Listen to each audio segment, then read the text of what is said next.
ఛత్తీస్గఢ్లోని నారాయణపూర్ ఎన్కౌంటర్లో అమరుడైన మావోయిస్ట్ అగ్రనేత నంబాల కేశవరావు సంస్మరణ సభను ఇక సొంత జిల్లా అయిన శ్రీకాకుళంలో జరగకుండా రాష్ట్ర ప్రభుత్వం అడ్డుకోవడం హేయమైన చర్య అన్నారు సిపిఎంఎల్ న్యూ డెమోక్రసీ రాష్ట్ర అధికార ప్రతినిధి పి ప్రసాద్. ఇక శ్రీకాకుళంలో వామపక్షాల ఆధ్వర్యంలో నిర్వహించిన నంబాల కేశవరావు సంస్మరణ సభలో ఆయన పాల్గొన్నారు. ఈ సందర్భంగా ఆయన మాట్లాడుతూ కేశవరావు మృతదేహంతో పాటు అస్థికలను కూడా ఆయన కుటుంబ సభ్యులకి ఇవ్వకపోవడం అన్యాయమన్నారు. మరి హిందూ ధర్మం ప్రకారం కర్మకాండాలు జరిపేందుకు మృతదేహం ఇవ్వమని కుటుంబ సభ్యులు అడిగినా ఇవ్వకపోవడం దారుణమన్నారు. నంబాల కేశవరావు చింతాస్మనం నుండి ఇక తిరుగుబాటుదారులు పుడతారనే భయం కేంద్రానికి ఉందని అన్నారు. ఇక కామ్రేడ్ కేశవరావు మృతి చెందిన 18 రోజుల తర్వాత శ్రీకాకుళంలో సంస్మరణ సభ జరుపుకోవడం దురదృష్టకరమన్నారు ప్రసాద్.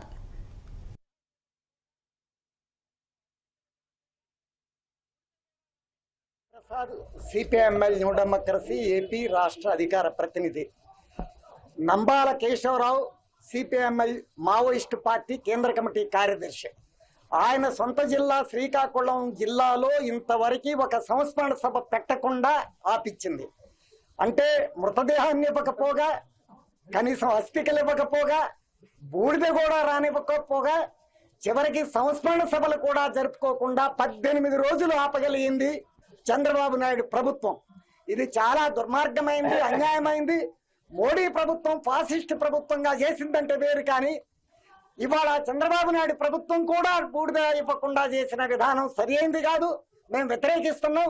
ఈ రోజున జియన్నపేట గ్రామం, ముఖ్యంగా కేశవరావు కుటుంబ సభ్యులు ఇవాళ వాళ్ళు ఇచ్చినటువంటి ఒక ప్రకటన, వాళ్ళ అన్నయ్య ఢిల్లీశ్వరరావు ఈ లౌకిక ప్రజాతంత్ర గణతంత్ర రాజ్యాన్ని ఎక్కిరిచ్చినట్టుగా ఉంది.